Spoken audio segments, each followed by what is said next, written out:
Sorry, పాలకూర పప్పు రైస్లోకి బాగుంటుంది, రోటీలోకి చాలా చాలా టేస్టీగా ఉంటుందండి. రోటీలో టేస్ట్ చేద్దాం.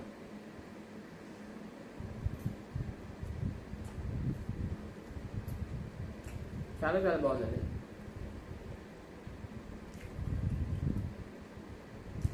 రోటీలోకి చాలా చాలా బాగుంది, రైస్లో కూడా బాగుంటుంది. పప్పు పాలకూర పప్పు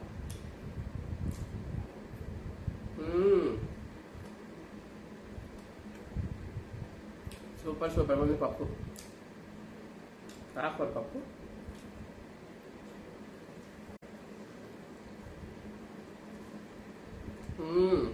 పప్పులోకి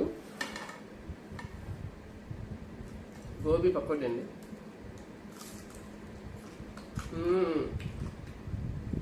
సూపర్ సూపర్ క్రిస్పీగా మెత్తగా లోపల చాలా చాలా బాగుంది.